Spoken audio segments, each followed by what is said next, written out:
গর্ভাবস্থায় কবে থেকে আমি ব্যায়াম শুরু করতে পারবো, অথবা গর্ভাবস্থার কোন কোন কন্ডিশনে ব্যায়াম করা যাবে না, এরকম প্রশ্ন কিন্তু আমাকে সরাসরি শুনতে হয়ই। তাছাড়া আমার ইউটিউবের ভিডিওর কমেন্ট বক্সে অনেক প্রশ্ন এসে থাকে। তাই আমি ভাবলাম আজকে আপনাদের সাথে এই বিষয়টি নিয়ে পুরোটা কথা বলি। আসসালামু আলাইকুম, আমি ডক্টর নাফিয়া ইসলাম। আজকে আপনাদেরকে এই ভিডিওতে বলবো গর্ভাবস্থায় কখন আপনি ব্যায়াম করতে পারবেন, কোন কোন কন্ডিশন থাকলে আপনার ব্যায়াম করা একদমই নিষেধ, এবং কোন কোন ব্যায়ামগুলো আপনি প্রেগনেন্সিতে করতে পারবেন না। তো চলুন শুরু করি। গর্ভাবস্থার প্রথম 5 সপ্তাহ বা 6 সপ্তাহ থেকেই আপনি কিন্তু ব্যায়াম শুরু করতে পারবেন, যদি আপনার কোনো স্বাস্থ্য ঝুঁকি না থেকে থাকে এবং আপনার কোনো আনকমপ্লিকেটেড প্রেগনেন্সি না থাকে। ব্যায়ামটা শুরু হবে একদম সিম্পলভাবে, হতে পারে সেটা ব্রিদিং এক্সারসাইজ কিংবা হাঁটার মাধ্যমে। 10 থেকে 15 মিনিট হাঁটা শুরু করবেন এবং সেটা দিয়ে আপনি আপনার প্রেগনেন্সির ব্যায়ামটা শুরু করতে পারেন। তবে প্রেগনেন্সি যে ফার্স্ট ট্রাইমেস্টার হয়, ফার্স্ট ট্রাইমেস্টারের পর থেকে অর্থাৎ প্রথম 3 মাসের পর থেকে কিন্তু আপনি হালকা ব্যায়ামগুলো আস্তে আস্তে বাড়িয়ে দিতে পারেন। যেমন বাটারফ্লাই এক্সারসাইজ করা, তারপর হচ্ছে স্কোয়াটিং করা, তারপর ডাক ওয়াক করা, এগুলো কিন্তু আপনারা প্রথম ট্রাইমেস্টারের পরে আস্তে আস্তে বাড়িয়ে দিতে পারেন ব্যায়াম করাটা।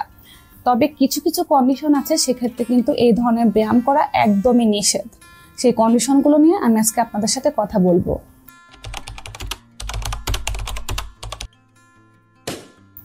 যদি কোনো মায়ের উচ্চ রক্তচাপ থাকে বা প্রিএক্লাম্পসিয়া থাকে, সেক্ষেত্রে তার যদি ব্যায়াম করা হয় তার কিন্তু চাপ বেড়ে যেতে পারে এবং সেখান থেকে ব্লাড প্রেশার আরও বাড়তে পারে। তাই মায়ের যদি হাইপারটেনশন থাকে তাকে কিন্তু সম্পূর্ণ বিশ্রামে থাকতে হবে, কোনো ধরনের ব্যায়াম করা যাবে না। মায়ের যদি আনকন্ট্রোল জেস্টেশনাল ডায়াবেটিস মেলাইটাস থাকে, অর্থাৎ গর্ভাবস্থায় তার ডায়াবেটিক্সটা একদমই কন্ট্রোলে নেই, সুগার ওঠানামা করছে, এরকম হলে কিন্তু ব্যায়াম করলে মায়ের যে কোনো সময় মাথা ঘোরাতে পারে, যে কোনো দুর্বলতা লাগতে পারে, অথবা যে কোনো দুর্ঘটনাও ঘটতে পারে। তাই এরকম ডায়াবেটিস মেলাইটাস থাকলে প্রেগনেন্সিতে মাকে ব্যায়াম করা থেকে বিরত থাকতে হবে। মায়ের যদি হার্টে কোনো সমস্যা থেকে থাকে, সেক্ষেত্রে কিন্তু তাকে অবশ্যই প্রেগনেন্সিতে ব্যায়াম করা যাবে না, কারণ এটা থেকে কিন্তু হার্ট অ্যাটাকের মতো ঝুঁকিও বাড়তে পারে। মায়ের যদি এমন থাকে যে তার আগে কোনো প্রিটার্ম লেবার হয়েছে, অর্থাৎ সময়ের আগে তার বাচ্চা ডেলিভারি হয়ে গেছে বা তার ঘন ঘন অ্যাবর্শন হয়ে যায়, এক্ষেত্রে হতে পারে যে তার জরায়ুর মুখটা দুর্বল, যাকে মেডিকেল ভাষায় আমরা বলি সার্ভাইকাল ইনসাফিসিয়েন্সি। এরকম হলে কিন্তু মাকে অবশ্যই রেস্টে থাকতে হবে এবং কোনো ধরনের ব্যায়াম করা যাবে না।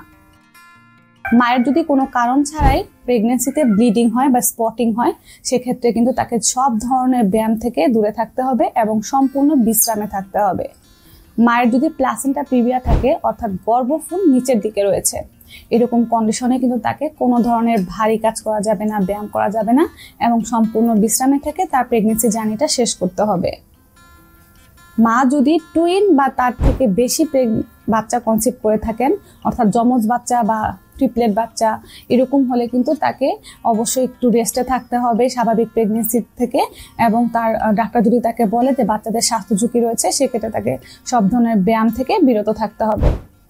মায়ের যদি কোনো কারণে সবসময় প্রেগনেন্সিতে মাথা ঘুরায়, অতিরিক্ত দুর্বল লাগে, তারপর হচ্ছে তার বমি বমি ভাব লাগে সর্বক্ষণ, এরকম থাকলেও কিন্তু তার একটু রেস্টে থাকাই উচিত এবং ব্যায়াম থেকে দূরে থাকাই উচিত। মায়ের যদি অ্যাজমা বা হাঁপানির কোনো সমস্যা থাকে, তাহলেও কিন্তু তাকে ব্যায়াম থেকে দূরে থাকতে হবে। ধরুন মা একদমই সুস্থ আছে, তার কোনো জটিলতা নেই, সে ব্যায়াম করছে, কিন্তু ব্যায়াম করার পরে তার কি হচ্ছে, প্রচন্ড শ্বাসকষ্ট শুরু হয়েছে, বুকে ব্যথা লাগছে, পেটে ব্যথা শুরু করেছে, বমি বমি ভাব এবং অতিরিক্ত মাথা ঘোরাচ্ছে, বাচ্চা নড়াচড়া সে একদমই বুঝছে না, এই রকম কন্ডিশন যদি তার হয়ে থাকে ব্যায়াম করার পরে, তাহলে অবশ্যই তার ইমিডিয়েটলি ব্যায়ামটা বন্ধ করা উচিত এবং তার ডক্টরের সাথে কনসাল্ট করা উচিত। আমার কিন্তু একটা ব্যায়াম নিয়ে ভিডিও আছে প্রেগনেন্সিতে, এটা আপনারা দেখে নেবেন। সেখানে আমি বলেছি যে আপনি প্রেগনেন্সিতে কোন কোন ব্যায়ামগুলো করতে পারবেন। এখন কি বলবো যে প্রেগনেন্সিতে এই ব্যায়ামগুলো ভুলেও ট্রাই করবেন না।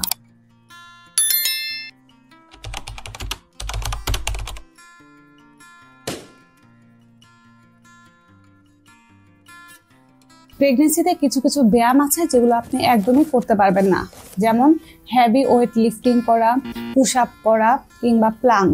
এই ধরনের ব্যায়াম প্রেগনেন্সিতে আপনাকে অবশ্যই অ্যাভয়েড করতে হবে এবং ব্যায়াম করার সময় গরম পরিবেশে ব্যায়াম করা যাবে না, মোটামুটি ঠান্ডা একটা সুইটেবল ওয়েদারে কিন্তু আপনাকে ব্যায়ামটা করতে হবে। সবাই ভালো থাকবেন এবং রাউন্ড আপ ভার্সের সাথেই থাকবেন।